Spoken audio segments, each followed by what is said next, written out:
Vidaus saugumo fondas remia integruotą sienų valdymą ir bendrą vizų politiką. Padeda valdyti valstybės saugumui kylančias grėsmes bei skatinti teisėsaugos institucijų bendradarbiavimą.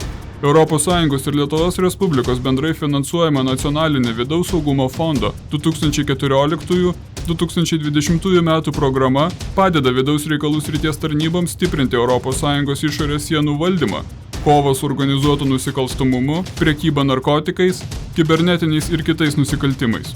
Lietuvos policijos antiteroristinių operacijų rinktinė ARAS gana aktyviai dalyvauja ES viešojo saugumo fondo organizuojamuose projektuose.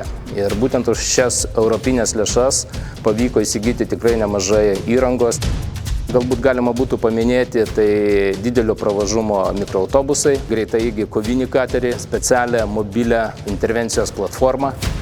Taip pat įsigijome nemažai įrangos ir ekipuotės mūsų snaiperiams, narams ir išminuotojams. Tai yra įvairūs termovizoriai, tai yra ir daugiafunkciniai lazeriniai tolimačiai, tai yra specialūs stebėjimo vamzdžiai. Ir būtent jie bus labai mums aktualūs ir reikalingi, nes kitais metais Lietuvoje vyks NATO šalių viršūnių susitikimas. Būtent mūsų snaiperiai vykdys taip vadinamą kontrasnaiperio funkciją.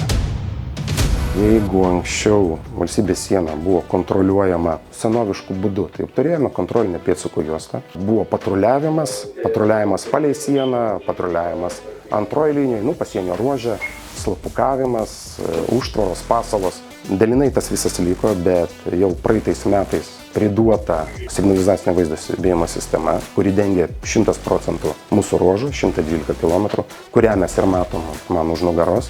Šiai dienai galiu pasakyti, kad tai yra viena moderniausių ES, kurios pagalba mes užtikrinam 100% kontrolę. Visiškai nesenai praktiškai priduotas fizinis barjeras. Taip pat mes turime ant Land Cruiserio bazės modernę mobilią vaizdo stebėjimo sistemą, kurioje yra ir termovizorius, ir radaras, toliamatis, ir periskopiniai žiūronai. Nuolgų darbo specifika tai yra saugoti valstybės sieną panaudojant keturkojus draugus. Tai įsigijo tarnybinius šunis, šuns amuniciją, dresavimo įrangą, tie patys kilnojami valjerai, narvai boksai, transporto priemonės.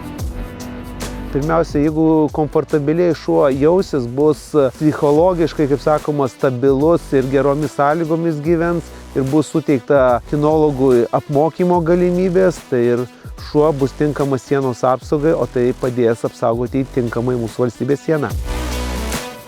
Dalyvavimas tokiuose europiniuose projektuose iš tikrųjų yra labai naudingas ne tik rinktinei ARAS, bet ir visai valstybei, nes visą tą įrangą, ekipuotę mes įsigijame už ES lėšas ir tuo būdu sutaupome į mūsų valstybės biudžetą.